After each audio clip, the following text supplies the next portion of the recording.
be able to spread this across the world using the WPA platform.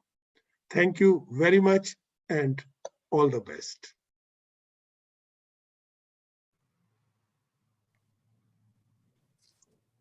Thank you for your encouraging words, Professor. After a series of enlightening sessions, we now move ahead to panel discussions. The first panel discussion will throw light on psychiatric training in Asia. We have with us panelists Dr. Neha S. Lister from India, Dr. Leonardo Laleno from Indonesia, Dr. Anita Kudati from Malaysia, Dr. Dipesh B. from Nepal, Dr. Abdullah Omar from Oman, Dr. Mirza from Sri Lanka. To chair the session, we have Dr. Mohan K. Isaac. Professor Mohan K. Isaac is a distinguished psychiatrist with an acclaimed career. Professor Isaac is the professor of psychiatry at the School of Psychiatry and Clinical Neurosciences, the University of Western Australia, Perth.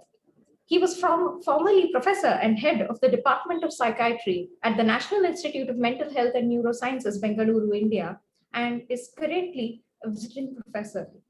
He assists various non-governmental organizations in developing countries of South Asia, such as the Medico-Pastoral Association and the Society for Community Health Awareness Research and Action. We also have with us Dr. Yashoda Rohanachandra, who's a consultant child and adolescent psychiatrist working at Colombo South Teaching Hospital to co-chair the session. We're immensely pleased to hand over this session to both of you. Thank you very much. Now this is going to be the first of the two panels. The first panel is on psychiatric training across Asia. And as has already been said, we have 6 brilliant trainees, senior trainees. Some of them are in second year, some of them are in third year, final year, from various Asian countries. What we have jointly decided, that is between myself and Yasoda, who is a co-chairperson, is that I'll make just some initial comments for about a minute, and essentially Yasoda Rohanachandra, who is an early career psychiatrist, who had undergone one of the leadership and personal skills training not so long ago. She is a child psychiatrist working in Colombo.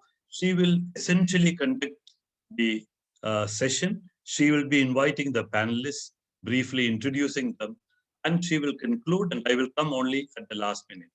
This is also, an exercise in chairing a session, co-chairing a session, and we will listen to these 6 bright young people from various countries. I only want to say that psychiatric training, as it is delivered, is very highly varied across Asia. Why Asia? Think of India. I am very familiar with the training situation in India. It is highly variable. There are about 900 odd people passing out in psychiatry every year. There are 221 schools or training institutions. While there are broad standards and guidelines, the way the teaching curriculum is delivered is highly variable. So before I hand over to Yasoda to take over from me and conduct the proceedings of this panel, I want to congratulate Sharad, Sachin, and all the others for starting this Indian Association of Psychiatric Training. And Sharad mentioned that he's beginning with a kind of a disruptive work. He's launching a special interest group of Asian Federation of Psychiatric Trainees. In many Asian countries, there are no associations. So this will be a kind of a trigger to start such psychiatric associations. I understand that the broad goal of this collective initiative is not only to collect and collaborate, but the main purpose of collecting and collaborating is to overcome inequalities. And as I have mentioned, there are very wide inequalities. Inequalities in what? Inequalities in access to knowledge, inequalities in training resources.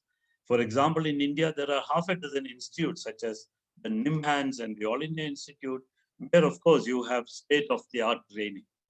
But there are also medical schools with just one person in the whole postgraduate department of psychiatry who would be training 2 or 3 postgraduates every year. So I would like to wish all the best to this Indian Association of Psychiatric Trainees. I do hope that they will succeed in overcoming these inequalities.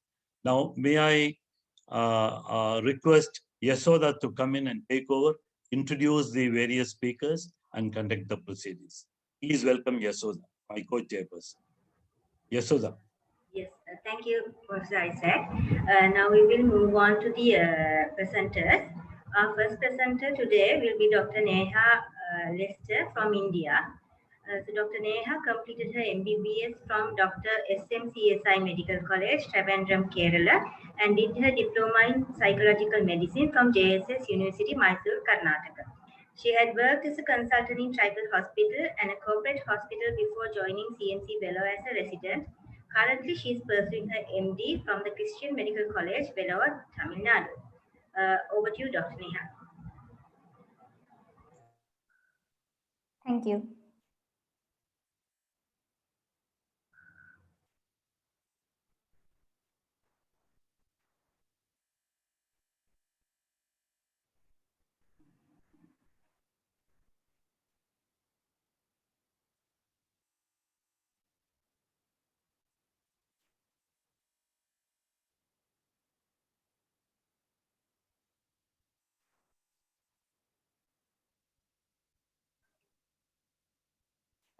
Am I audible? Yes, you're audible. Please go on. Yeah. Warm greetings and good evening to all of you from the land of diverse culture.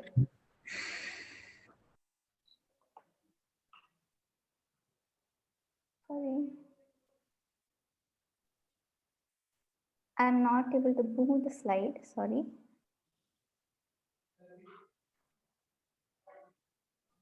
Yes. Yeah. Historically in India, postgraduate training in psychiatry began in the year 1941. Indian Psychiatric Society was formed in 1947 and it initiated a committee on PG medical education the same year. However, the Medical Council of India began regulating the PG training only in 1956.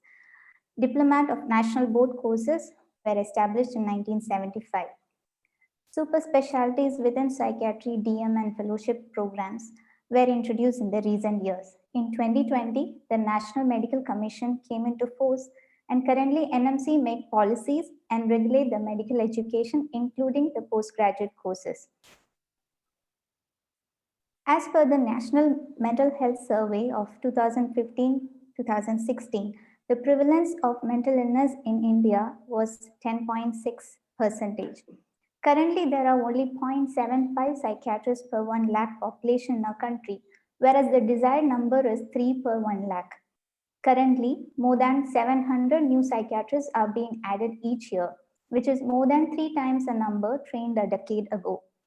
213 institutions in India have an yearly intake of 604 MD, 13 DPM, 132 DPM, and 15 DNB seats. The diploma seats are being gradually converted to MD seats. Certain institutes of national importance has intake once in 6 months. The personal experience being responsive to the needs of the community, effective undergraduate training by teachers who are passionate towards the subject can create an interest towards the subject. In India, the admission to PG course is through the centralized eligibility test. These exams test the knowledge and skill of the candidate, but not the aptitude. A common entrance examination has accomplished the uniformity and upgrading the standard in selection of candidates, but simultaneously has certain drawbacks in relation to our specialty. In India, we have 28 states and 8 union territories. The PG trainee, if placed in a new state, will have to take an extra effort to learn the new language and cultural norms. Otherwise, there can be difficulty in relating and understanding their emotions, which is the cornerstone of psychiatric practice. Symptom presentation also varies. Patients who verbalize a depressed mood is much less in India as compared to West or as presented in textbooks. They present more with somatic symptom. Headache is a common somatic symptom in South Indian population, whereas gastrointestinal symptoms are common among North Indian population. Cultural diversity also has a bearing on the manner in which treatment services are developed and provided. Culturally accepted conventional practices like temple healing and religious healing are reported to reduce psychopathology and distress, and thus can play a complementary role in the treatment of these disorders. Therefore, to provide a holistic care, the trainee needs to make an extra effort. Basic neurosciences, psychology, and social sciences and statistics are part of the academics. As part of the clinical training, trainees get posted to the various subspecialties of psychiatry. Centers of national importance have all these specialties under one roof, and others are given a chance to get trained in the neighboring institutes, which provide the concerned specialty with less hands-on experience. Our academic sessions include seminars, journal club, long case, short case presentations, round stock, topic discussions, and faculty lectures. Daily assessments through monitoring of our work with individual feedback from our supervisors help us to refine our knowledge and skill in the field. Periodic assessments through examinations is an additional help. The recent pandemic made us aware of the scope of telepsychiatries, and its etiquettes in delivering needs to be incorporated in the curriculum by the regulatory bodies. We are expected to learn to conduct a scientific research successfully. Therefore, we undergo through the following steps of developing a research plan, writing a protocol, getting ethics committee approval, analysis of research data, and interpretation of the results. We are also encouraged to present scientific paper, poster presentation, and involve in departmental research activities. We are given ample amount of opportunities to witness our supervisors interviewing patients during the combined sessions with the inpatients. Risk assessment skills, empathetic listening skill, verbal de-escalation, developing a trusting relationship with patient and relatives are all imparted during our training. We are also trained in proper documentation as directed by the Mental Health Care Act of 2017. Though many institutions give importance to psychotherapy, the experience may not be enough for the trainee to master the technique and practice it outside their residencies. As we have limited number of clinical psychologists in our country, we are bound to meet this demand of the community once we start the individual practice. But it's doubtful if the clinical rotations that we have now in our training program would suffice to achieve the goal. The exposure to ECT is adequate in majority of institutes. However, the newer modalities like RTMS and DBS are in its preliminary stage, and only a few are privileged to witness them in their own institutions. This survey evaluated the perception of participants about their postgraduate psychiatric training and IPS academic activities. The results suggest that there is a variation in the psychiatric training in the country, and there are many areas which are poorly addressed during the training period, including forensic psychiatry and orientation to private practice. Some of the deficits in the training are being fulfilled by developing innovative training programs such as CMEs and workshops. So to conclude, the undergraduate teachers play a major role in attracting the medical students to psychiatry. The interest can also be generated by sensitizing the medical students to the need of the community. A special paper for the concerned subject may be introduced so that only those who have the aptitude towards psychiatry would take up the subject. The training appears to happen at different levels, and in order to equalize it, residents who are enrolled at less privileged institutions may be provided appropriate rotations. Telepsychiatry may also be taken up for training, which may include appropriate cybersecurity laws. These are my references. Thank you. Thank you, Dr. Neha, for updating us about the psychiatric training experience in India. Unfortunately, due to the time constraints, we will not be able to allow any questions at this point. And we will move on to the second speaker, who is Dr. Leonardo Launc from Indonesia. Dr. Leonardo is currently in the third year of psychiatry training in the Faculty of Medicine, University of Indonesia. He is also board member in the Indonesian Psychiatry Trainees Association. He was a European Federation of Psychiatry Trainees Overseas Awardee in 2020, representing Indonesia in AFPT Virtual Forum in July 2020. He is interested in global mental health, advocacy, and mental health of refugees. Please welcome Dr. Leonardo. Thank you very much, Dr. Yashoda. Can you hear my voice clearly? Yes, we can hear you. Okay, perfect. So let me start my screen. All right. Yeah. Okay. So good evening, good afternoon, ladies and gentlemen. And first of all, I would like to congratulate our friend Dr. Sharat and the team for the AFPT launch today. Congratulations, and also would like to greet Santosh, Prof. Norman Sartorini, Prof. Dinesh, and Prof. Afsal, and also my teacher here, Dr. Hervita and Prof. Mohan. Thank you very much for giving me the chance to present in tonight's event. So my name is Leonardo. I'm from Indonesia. I'm currently in the third year of the Indonesian of the President Trainee in University of Indonesia. And I'm also the board member of the IPTA. So in this wonderful event, I would like to start with the history about our organization, the IPTA. As you know, that Indonesia is a very big country, comprises of more than 17,000 islands. And here we have to date 9 national training centers. And in year of 2020, Dr. Ika, the founder and also the president of the APTA, initiated this organization. And to date, we have 60 members across all the 9 training centers of psychiatric in Indonesia. And we also have 3 affiliations so far that we work together with the AFPT, the WNPT, and the Indonesian Psychiatric Association. And we have set our goals for the IPTA, that is to promote diversity, to bridge the gap, and as well to promote knowledge transfer and to increase communication and advocacy, as well as promoting the networking and collaboration.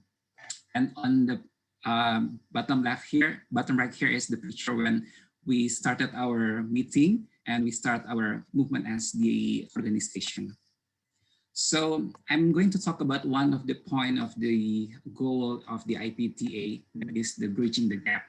So here I'm speaking using my home institution as the point of reference about talking about the bridge in here, because we have 9 training centers so far, and we have so diverse in terms of curriculum as well as the syllabus. So let me start with the curriculum here. In terms of duration, it's quite vary here. In Indonesia, it starts from 4 years up to 5 years of training, much depends on the curriculum of the center. And the second is there is also variation in the combined of the degree. While there are some centers providing the combined degree, which means that after the training program, you will have 2 degrees altogether, while the other centers do not have that kind of program. And the other thing that might differ from one center to other center in Indonesia is the research. In my home institution, it is one of the requirements for each of the trainee to perform research as the requirement for the program. The second thing which might differ from one training to another training is the syllabus. For example, here I would like to talk 3 big topics, which is very interesting. That is the first one, the brain stimulation. In my place, we have a specific program and research for the transcranial magnetic stimulation, but I think we need more on the theory and the application of that kind of technology. And the second is the psychotherapy. In my home institution, we have at least 1 year of training, special training for doing the psychodynamic psychotherapy and the cognitive behavioral therapy. And it's, as a a good way for us to communicate and to learn and do the practice, while there are also other institutions do not have this kind of training. On the contrary, some trainings in Indonesia also provide the trainees with the ECT skills training, which also is very essential, while there are some training institutions do not have this kind of training. So this kind of disparity within the curriculum and the syllabus bring to some gap that we found out that it's important to bridge the gap. And the answer is through the human resources. And thanks to the COVID-19 pandemic, that up to now we have this technology that we could do everything virtually. And what we do is, as the part of the organization, and also the way that we try to make Excuse me, Dr. Leonardo, just reminding you that you're closing up on your time. Okay, thank you. So we have collaboration here. Here we try to collaborate with the Center for Global Mental Health to discuss on the global mental health advocacy. And on your right side, the right one is the initiative of the IPTA together with Dr. Victor and Dr. Ika. And the other thing that we do is doing the knowledge transfer. Is we invite one of our colleagues to do the group therapy session.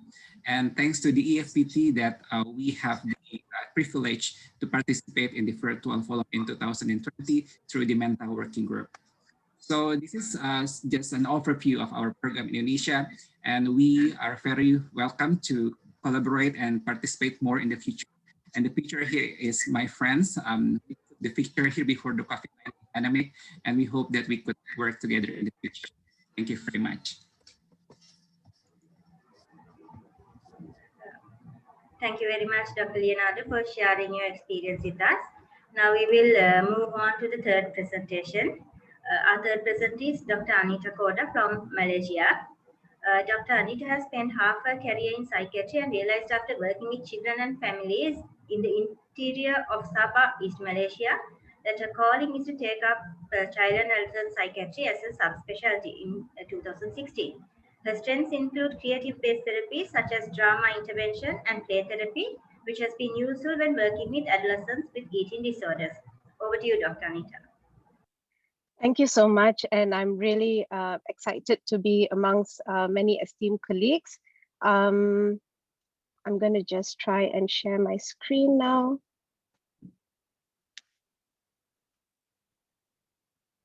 I hope that everyone can see that. Yes. Okay, great.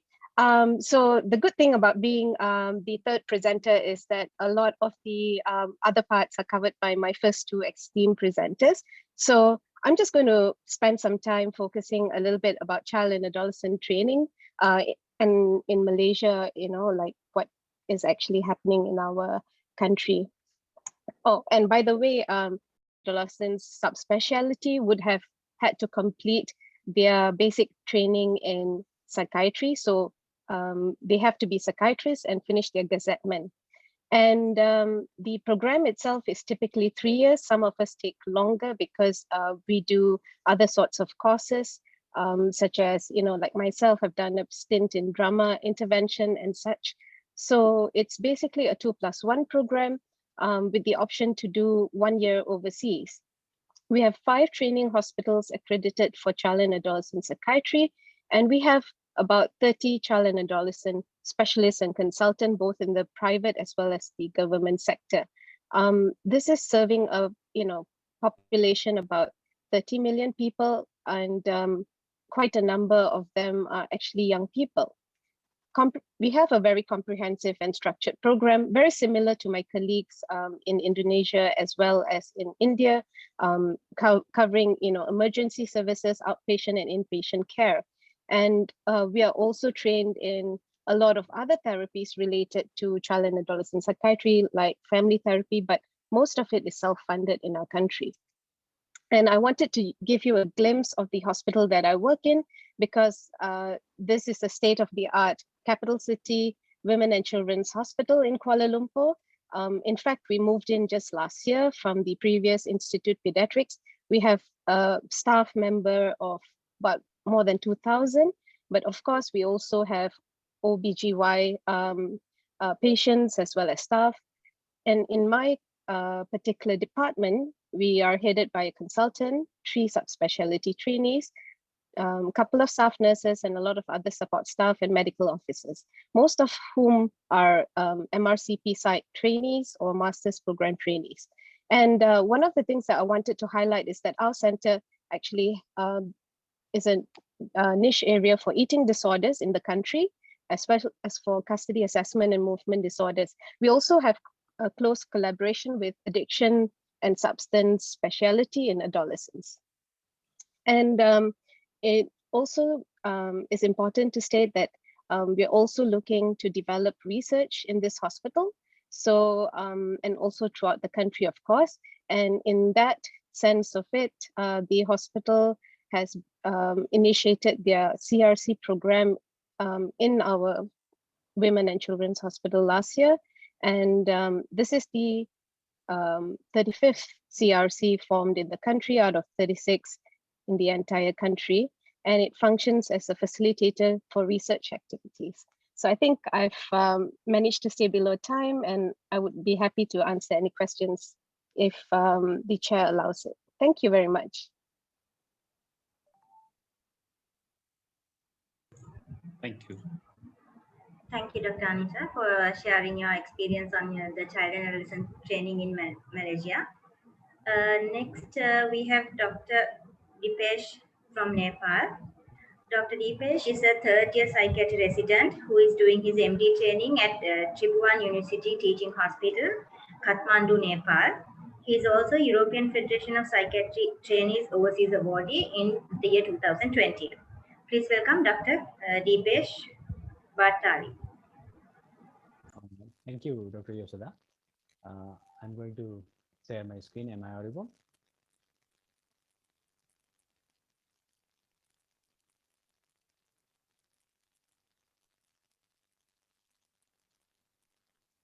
Are my slides visible?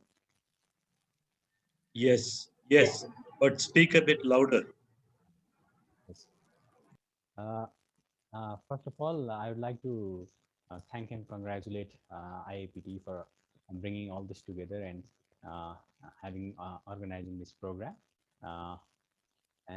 Starting with my presentation of psychiatric training from a Nepalese perspective, our history of psychiatry in Nepal is of around 60 years old. And it was in the year 1961, first OPD service was started in our country. And similarly, psychiatric training was started in the year 1986, around 35 years back. And as of 2020, we had 54 psychiatrists and 10 clinical psychologists. But today, we have around 200 psychiatrists in the country and 37 clinical psychologists. Training in Nepal about mental health has been included in undergraduate curriculum of different institutions which are teaching MBBS. And about MD program, there are government as well as private medical colleges which are running the program. And as of 2021, there are yearly intake of 32 psychiatry residents this year. And among that, only 12 are full scholarship seats and rest are payment seats. And Tribhuvan University Teaching Hospital, where I am doing my residency, is the only center for clinical psychologist training. And about our achievements, our MD residency course is of 3 years. We have exposure to addiction medicine. We also have separate the addiction center running alcohol and nicotine clinics in OPD. We also have separate days of clinic for child and adolescent psychiatry and geriatric psychiatry as well. We also have community posting of 2 months. We are exposed to brain stimulation techniques of ECT, and we are regularly practicing it. And about psychotherapy, we are also trained in psychotherapy modalities of CBT and DBT as well. Apart from that, our department is also running student exchange program on collaboration with the University of Oslo, Norway. And we also have our academics, structured academics in a week. We have 3 days of academics. We have topic presentation, we have a journal club, and we have a case presentation in 3 days. And our department also has run a PhD program in collaboration with University of Oslo since last 3 years.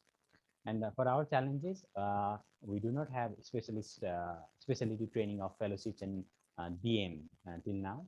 And we are also not exposed to neuromodulation techniques of transcranial magnetic stimulation or vagus nerve stimulation or deep brain stimulation. And about the, we are also lacking the availability of different medications. And our challenge in future is forming a psychiatric training association. Though we have a Psychiatric Association of Nepal, PAN, and we are motivated from our neighboring countries, AFPT, and from Indonesian, and also from European Federation of Psychiatric Trainees, MENTA working group to form Psychiatric Trainees Association in near future. Thank you.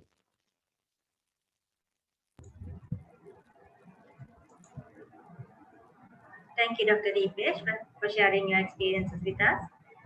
And we have our fifth presenter next, who is Dr. Abdullah Omar from Oman.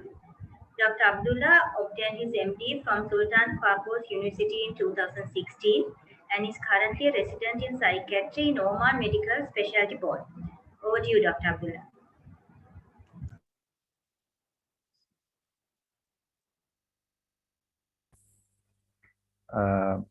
Good evening, everybody. Do you hear me? Yes. Yes, we can. Yes. So I would like to thank IAPT for inviting me today for this great event, especially Dr. Sharad. It's an honor to be with these names we can only read about in Wikipedia, but today we have the chance to hear them and to talk with them, inshallah. So today I will be talking about psychiatry, briefly about psychiatry training in Oman. So the goal of the training, after the completion of the program, the resident is expected to be a competent specialist in the psychiatry practice. And during his practice as a trainee or after that, he's expected to address the issue of gender, age, culture, ethnicity, spirituality, and ethics in a very professional manner, because Oman is a country with a diverse ethnicity and spiritual background. So mainly we have two training sites, Al Masarra Hospital, which is a specialized hospital only for mental illness. It has 254 beds. And we have a department of psychiatry in Sultan Qaboos University Hospital. The yearly intake of the program is 6 trainees, and the duration of the course, because only one program, it's 5 years. The first year, the trainee will go through non-psychiatry rotations, like will go to pharmaco, community medicine, pediatric, 2 rotations or 2 blocks in neuro, internal medicine, and in accident and emergency in a general hospital. Because the resident will cover emergency cases in a mental health when he is doing general adult psychiatry, which will be total of 16 blocks during these 5 years. 5 blocks will be for psychology, 6 blocks will be for child and adolescents in year 3 with geriatric. I think I'm hearing somebody speaking. So in year 4, the resident will do addiction 4 blocks and liaison psychiatry 4 blocks. The research program is very structured. We have in year 2 and year 3 full block that the resident will be off clinical duty to do his research, and he is expected to submit his research before the end of year 5. In year 5, the resident is able to do selective wherever he chooses, either inside the country or abroad. We are exposed to forensic, but not for a full block, only some days in the week in year 4 that go with the general adult psychiatry. So we have structured academic days every Thursday. There will be lectures conducted by the tutors and junior club with presentation by the trainees. We have interviewing skills again conducted by the trainees but supervised by the tutor. We have a competition called Research Day, Career and Research Day every year, where are 3 best researchers awarded by the Oman Medical Specialty Board. The workload is from 8 a.m. to 3 p.m. We have 3 to 4 calls per month. One of them should be a weekend. The assessment is, we have 2 exams, OMSB Part 1 after year 2 and OMSB Part 2 after year 5 for graduation. We have workplace-based assessment, mini-CX, clinical-based discussion, questionnaire will be given to the nurses, to the patient, to anybody around the trainee without his knowledge to evaluate him. This is briefly about psychiatry training in Oman. I will be happy to answer any question after that. Thank you.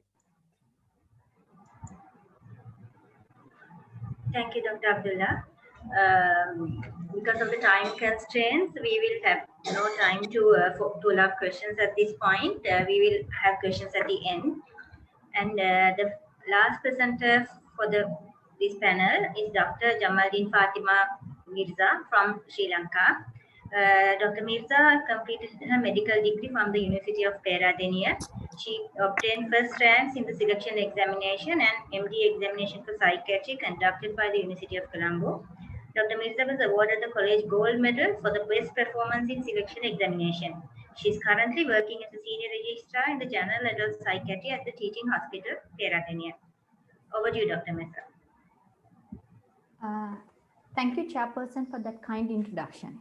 I would start sharing my slides.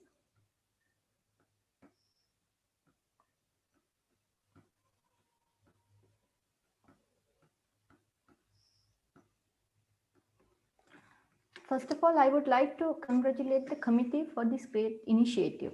And thank you for giving me the opportunity to introduce you all to psychiatry training in Sri Lanka.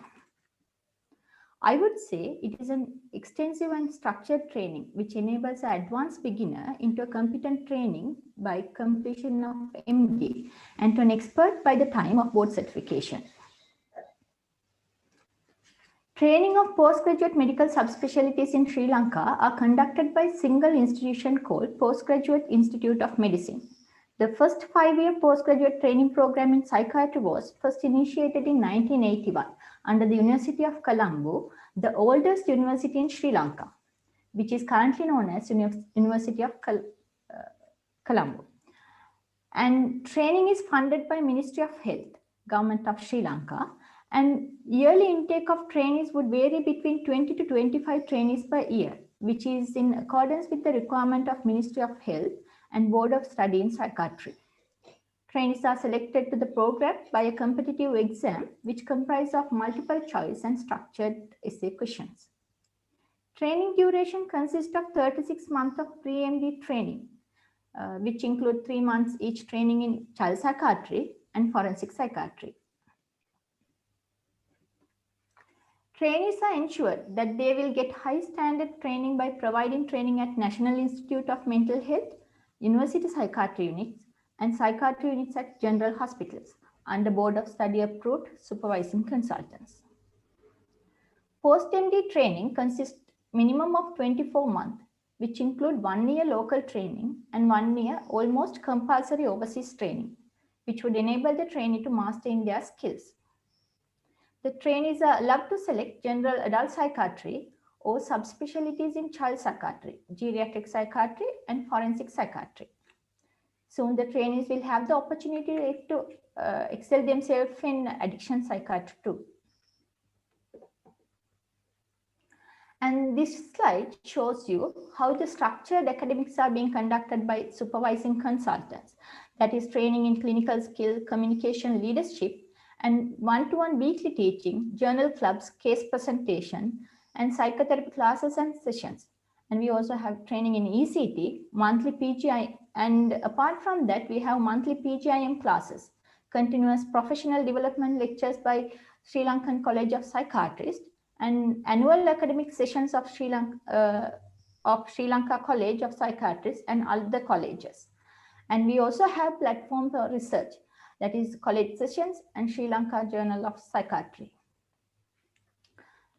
And Further, we have periodic appraisal and examination to assess our competencies, such as work-based assessment, observed clinical, structured clinical examinations and casebook. And on successful completion of pre-MD training, they will be facing an MD examination, which has clinical and theory components. Each component will be assessed by 2 independent examiners, including a renowned foreign examiner from either Royal College of Psychiatry, UK, or from Australia.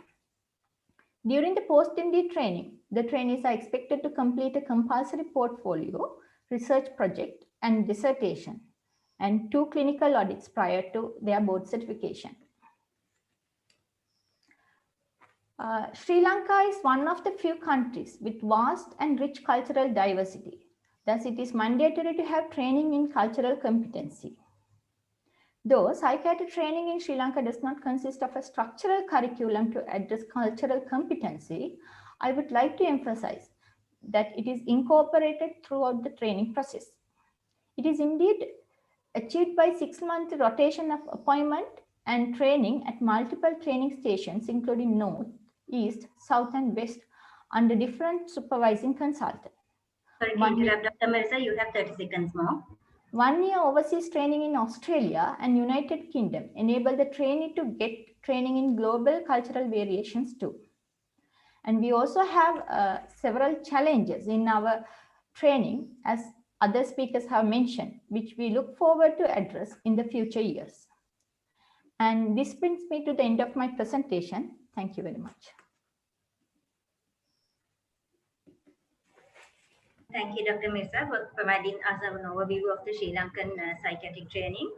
We have now come to the end of the presentations. I think from these short presentations, we gathered that there are some differences in the ways of training between our countries. And as Professor Sartori has highlighted, this highlights the need to have a common platform to discuss our experiences and share our ideas. So I invite Professor Mohan Isaac to conclude the session. Thank you, Yashota, for very efficiently conducting the workshop.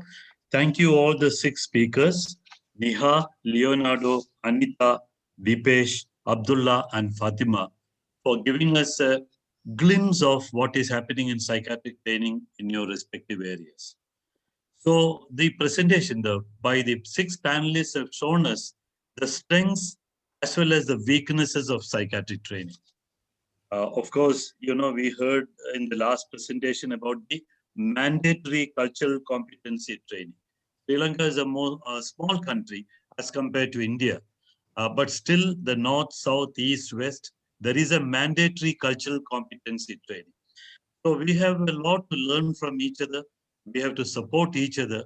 And I think we have made a very good beginning, and the Indian Association of Psychiatry Trainees and the Asian Federation of Psychiatry Trainees, I hope will in future facilitate more and more of this kind of connection and learning from each other. We should have had more time, because we can't talk about training in a particular country or setting in just 5 minutes. But this is the first, this is a kind of a launch program. So, you know, you can, many people have raised several comments in the chat box. That's very good. We will look into that. And before I conclude, I also want to say that I learned one thing about Malaysia. I thought the Petronas Twin Tower was the leader there, where everybody went to see that. But now it's overtaken by the Tun Razak Exchange. And the presenter from Malaysia, Anita, kindly showed us that picture. So thank you very much. I have great pleasure to conclude this.